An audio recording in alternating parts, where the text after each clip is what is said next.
SP madam নিজের সরকারি গাড়ি করে যাচ্ছিলেন কাকাতো বোনের বিয়েতে। সারাদিনের অফিসের কাজ সেরে তাড়াহুড়ো করে নিজে ড্রাইভ করে বেরিয়েছিলেন। ড্রাইভার সেদিন অসুস্থ ছিল বলে অফিসে আসতে পারেনি। ম্যাডাম নিজের পদের প্রতি যতটা কঠোর ততটাই ভালোবাসেন পরিবারকে, তাই ক্লান্ত শরীর নিয়েও বোনের বিয়েতে যাচ্ছিলেন। হালকা রঙের শাড়ি, হালকা গয়না, একদম সাধারণ সাজেই যাচ্ছিলেন তিনি। গাড়ি চালাতে চালাতে হঠাৎ তার মনে হলো পেছনের টায়ারটায় কিছু একটা সমস্যা আছে, যেন ধীরে ধীরে হাওয়া কমে আসছে। ভাগ্য ভালো, সামনেই একটা মেকানিকের দোকান চোখে পড়ল। গাড়িটা সেখানে থামিয়ে ম্যাডাম দোকানের সামনে বসে থাকা এক বৃদ্ধ ব্যক্তিকে বললেন, দাদা একটু দেখুন না, আমার মনে হচ্ছে পেছনের চাকাটা পাংচার হয়েছে।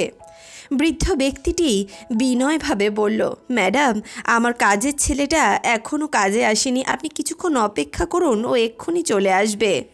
একটু আগেও এখানেই ছিল, সারাদিন কিছু খায়নি তো তাই খেতে গেছে।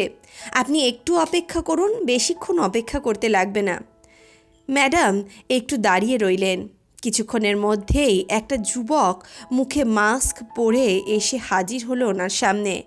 গায়ে পুরনো জামা, হাতে কালো হয়ে যাওয়া গ্লাভস, আর আচরণে ভদ্রতা ছিল তার। কিন্তু একটা জিনিস ম্যাডামের খুব সন্দেহ হলো, সেটি হলো এই ব্যক্তি মুখে মাস্ক পরেছিল।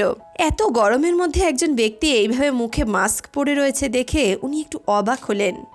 উনি বলতে লাগলেন, আচ্ছা এই গরমের মধ্যে তুমি মুখে মাস্ক কেন পরে রয়েছ? সে ব্যক্তি বলল, আসলে ম্যাডাম আমার শরীরটা ভালো নেই তো ঠান্ডা লেগেছে, তাই মুখে মাস্ক পরে রয়েছি।